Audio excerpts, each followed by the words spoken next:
This is not violence or violence না, সেটা আসলে আমার কনসার্ন হচ্ছে আমি একটা গল্প বলতে গেলে আমার আসলে ভায়োলেন্স দরকার কিনা। ফারিন অ্যাকচুয়ালি খুব খুব ব্রিলিয়েন্ট অ্যাক্ট্রেস, সবাই জানে সেটা।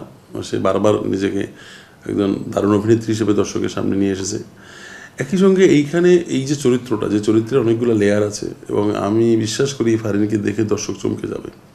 এবং this is so nice, right, যে আপনি আপনার একটা পারসেপশন আছে, আপনি যদি সেটা হলে গিয়ে অন্য কিছু এক্সপ্লোর করেন, এক্সপিরিয়েন্স করেন, তখন আসলে আমি বিশ্বাস করি যে আপনি বেশি অ্যাজ অ্যান অডিয়েন্স আপনি বেশি হ্যাপি হবেন যে আরে দারুণ তো, মানে আমি তো এটা আচ্ছা আমি তো এভাবে ভেবেছিলাম। তো সেটা যদি আমরা অফার করতে পারি অডিয়েন্সকে, আমার ধারণা সেটা বেশি ইন্টারেস্টিং হবে, এবং অডিয়েন্সও সেটা আমাদেরকে আশা করছি আমরা আমাদের যে ভাবনার জায়গাগুলো, আমাদের যে এফোর্টের জায়গাগুলো, এবং ফারিন যেভাবে নিজেকে ক্যারি করেছে as a commercial heroine, I think audience এটা খুবই অ্যাপ্রিসিয়েট করবে। একটা সিনেমা হবে গল্প কেন্দ্রিক, আমি আসলে এইরকম বিশ্বাস করি না যে সিনেমা ভায়োলেন্স কেন্দ্রিক বা নন ভায়োলেন্ট, মানে this is not violence or violence না, সেটা আসলে আমার কনসার্ন হচ্ছে আমি একটা গল্প বলতে গেলে আমার আসলে ভায়োলেন্স দরকার কিনা, সেটা ইম্পোস্ট লাগে কিনা, আরোপিত লাগে কিনা, সেই জায়গাটায় আমরা দেখাতে চেয়েছি যে আসলে একটা ক্যারেক্টারের ভিতরে যে রাগ আছে, ক্ষোভ আছে, সেই ক্যারেক্টারের জার্নি কি, একটা লোক কেন ভায়োলেন্ট হবে, তার পিছনে যথেষ্ট রিজন আছে কিনা,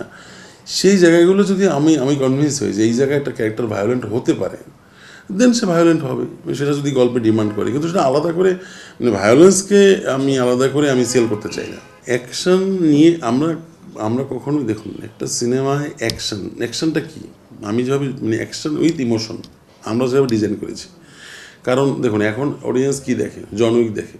সো আপনি তাদেরকে বাংলাদেশের, মানে আপনি বাংলাদেশের টেকনিশিয়ান, মানে আপনি টেকনিশিয়ান হায়ার করেও আপনি অডিয়েন্সকে প্লিজ করা খুব কঠিন। আমাদের যেটা করেছি অ্যাকশন উইথ ইমোশন আমরা করেছি আমাদের রিসোর্সের মধ্যে, এবং যেটা আমি সবসময় বলি ইটস এ লোকাল ফিল্ম। আমি যেটাকে, মানে আমি ইচ্ছা করি, আমি এটাকে মানে ওইভাবে আমি প্রজেকশনই করিনি, যেটা আপনি শুরুতেই বললেন তা সাউথের মতো করে, মানে যারা এরকম ওয়ার্ক ওভার দ্য টপ, মানে থাকে না আর কি, যে উড়ে উড়ে ফাইট, মানে আমরা সেটা করিই নি। আমরা যেটা একটা রিয়েলিস্টিক অ্যাপ্রোচে ফাইটটা করেছি, যেটা যেহেতু আমাদের রিসোর্স, যে আমি জানি কীরকম, এবং আমাদের ফাইটগুলো যেরকম, এই ফাইটটার মধ্যে আমিও রাখিনি যে একটা, মানে থাকে না, মানে অনেকটা দূরে, মানে অনেক রকম, মানে উড়ে উড়ে ফাইট, মানে সেইটা তো আসলে আমরা ওই অ্যাপ্রোচে যাইনি। সো আমরা রিয়েলিস্টিক জোনে করেছি, এবং অ্যাকশন থেকেও বড় কথা অ্যাকশন উইথ ইমোশন, এই ব্লেন্ডিংটা আমরা করেছি। তো সেইটা আমার মনে হয় অডিয়েন্সে ভালো লাগবে।